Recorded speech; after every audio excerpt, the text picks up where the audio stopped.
Marilyn Manson established himself as pop culture's boogeyman with his outrageous persona, but his private life has also been littered with shocking scandals and unsavory events. On more than one occasion, Marilyn Manson has admitted to an unusual hobby, urinating on fans and colleagues alike. The singer once got arrested in Florida for peeing on the crowd, which seems like a strange way to greet the front row. In a 2018 interview with Rob Zombie, Manson admitted that back when he was touring with the nu metal band Korn, he pulled a similar, though possibly even nastier stunt. I used to piss on their catering. Wow. You gotta do what you gotta do. Somehow even lacing his tour mates' meals with urine isn't the most suspicious pee-themed thing Manson has done. In his autobiography, The Long Hard Road Out of Hell, the musician revealed that his entire band once urinated on a deaf fan in a studio incident that also involved covering her body in meat. Manson insisted that the fan consented to the act.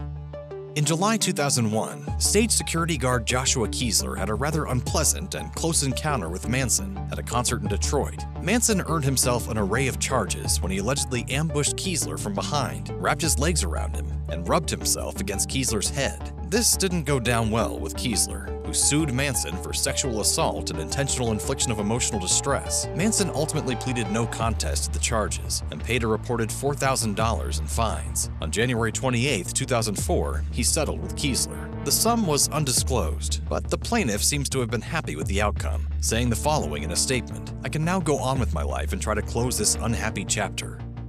Manson's autobiography, The Long Hard Road Out of Hell, featured a number of eyebrow-raising and skin-crawling tales. However, one of the most disturbing stories saw the shock rocker admitting that he considered setting fire to an ex-girlfriend named Nancy's home while she was inside. Writing a first-hand account of what went through his mind, Manson laid out how he planned to commit the act, even enlisting the help of a friend. He wrote, "While I didn't think it was right to take a human life, I didn't think it was right to deny myself the chance of causing someone to die either, especially someone whose existence meant so little to the world and to herself." Manson discussed how he followed Nancy for a while in order to establish her routine, as well as her general comings and goings. Eventually, he and his friend decided they would set fire to her home while she was inside. They headed out to follow through on their plan, but got cold feet after being noticed by an unhoused person and then seeing emergency vehicles in the area. Manson wrote that all plans to inflict harm on Nancy stopped there, since he feared he would get caught and realized he had told too many people about his intense dislike of her. If I caused harm to somebody else who didn't deserve it, I would take the blame. I would take the punishment.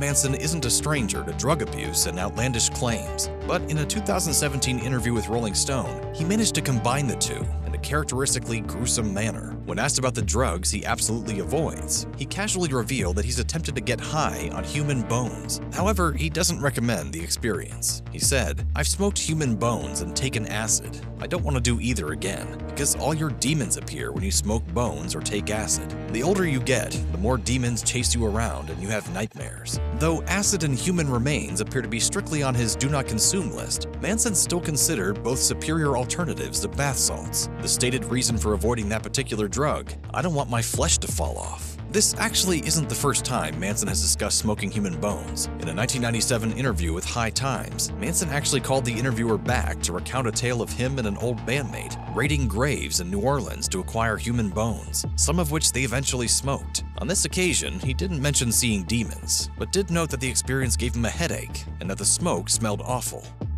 Manson's performances can be shocking, and it's the shock factor he often prides himself on. However, in the summer of 2017, Manson may have gone a few miles too far when he pointed a fake assault rifle at the audience of his concert in San Bernardino, California. This was in particularly bad taste because San Bernardino had recently endured a mass shooting at an elementary school. A statement from Manson later clarified his intent and defended his decision to use the assault rifle microphone prop, which he said was never intended to show disrespect and that it was sanctioned by a police officer. The statement read, "In an era where mass shootings have become a nearly daily occurrence, this was an act of theater in an attempt to make a statement about how easily accessible semi-automatic weapons are and how seeing them has become normalized." I think that I've been blamed for about 36 school shootings.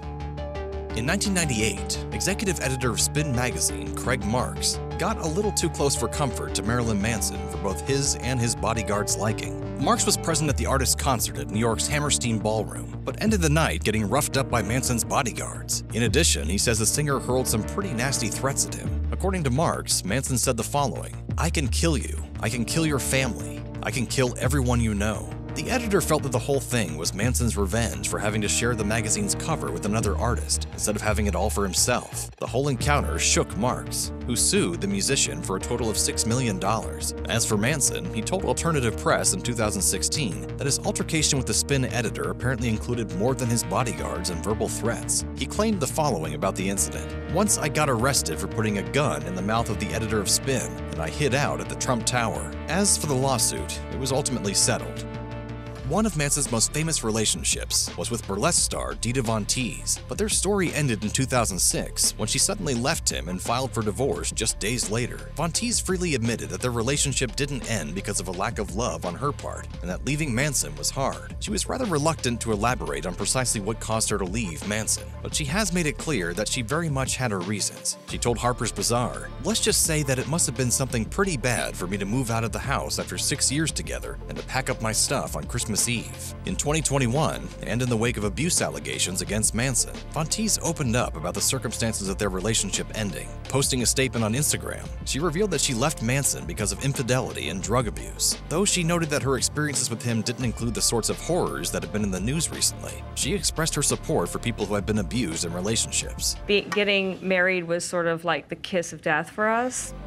Over the years, Manson has taken several dips in hot legal water thanks to assorted breach of contract lawsuits that his former associates have been filing against him. The aftermath of Marilyn Manson's very first album, Portrait of an American Family, featured a lawsuit from the band's co-founder, Brad "Gidget" Geen Stewart, who contributed to the album but was fired from the band before its release. Stewart sought a reported $15,000 in songwriting royalties and the like. In 1997, a $15 million lawsuit was filed against Manson and the rest of the band for breach of contract, this time courtesy of former band member Scott "Daisy" Berkowitz Puteski. In 1998, the case was settled for an undisclosed sum. A decade later, a very similar thing happened with a band member known as Madonna Wayne Gacy.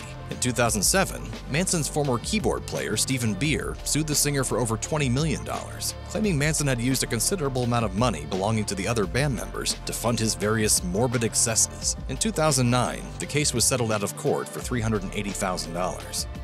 If Marilyn Manson came to your attention in early 2021, there's a good chance that it happened because of Evan Rachel Wood. On February 1st, 2021, the Westworld star released an Instagram post in which she revealed Manson as her abuser. She posted the following: "He started grooming me when I was a teenager and horrifically abused me for years. I was brainwashed and manipulated into submission. I am done living in fear of retaliation, slander, or blackmail. I am here to expose this dangerous man and call out the many industries that have enabled him before he ruins any more lives." And then I stopped and thought, I should not be this scared to tell the truth. Wood and Manson started publicly dating in 2007, and the pair broke up a few years later in 2010. In early 2022, Wood also alleged in the documentary Phoenix Rising that Manson had sexually assaulted her during the filming of a music video for Heart-Shaped Glasses. As of early 2024, Manson has denied all the allegations made against him. It is worth noting, however, that back in 2009, he told Spin magazine that he regularly indulged in fantasies of, quote, smashing her skull in with a sledgehammer. In March 2022, Manson filed a defamation lawsuit against Wood. Just over a year later, the case was gutted when a judge struck most of the charges made by Manson, leaving the embattled singer owing almost $500,000 in legal fees to Wood. After Evan Rachel Wood posted her allegations of abuse against Manson, other women soon began to speak out against him. Over the next few years, more than a dozen women, including Wood, publicly shared their stories about getting abused by Manson. I'm still scared of him. I'm still scared of retaliation. These prompted Senator Susan Rubio to push for an FBI and Department of Justice investigation into the musician. Many of Manson's former collaborators and employees also came forward with allegations about it. Manson's former guitar technician and personal assistant, Dan Cleary, confirmed that Manson broke Wood and that he later witnessed Manson abusing others. Former Manson guitarist Wes Borland stated on Twitch that everything that has been said about him is true. Even Manson's former collaborator and Nine Inch Nails frontman Trent Reznor released a damning statement, reminding people about his still burning anger over Manson spreading allegations that he and Reznor once assaulted a woman together. He wrote, "I have been vocal over the years about my dislike of Manson as a person and cut ties with him nearly 25 years ago." Manson continues to deny the disturbing allegations and has had several cases against him dismissed or settled. After the abuse allegations against Manson became public, The business entities involved with the artist were quick to respond. Manson's record label, Loma Vista, reacted the very same day, dropping the singer and their promotion of his work. The label stated, "Due to these concerning developments, we have also decided not to work with Marilyn Manson on any future projects." The rest of the entertainment industry was also swift to react to the situation. In February 2021, Manson was dropped from the Starz network show American Gods and Shudder's Creep Show, and also removed from any episodes that had yet to air. Starz made no bones about the reason behind his decision, stating that the network stands with all victims and survivors of abuse. Even his agency, CAA, severed ties with Manson. In the following years, it has been estimated that Manson's net worth has tumbled by a factor of 10. Outside of court, Manson has still had something to keep him busy. In February 2024, he completed 20 hours of community service, ordered by a court for spitting on a videographer during a 2019 concert.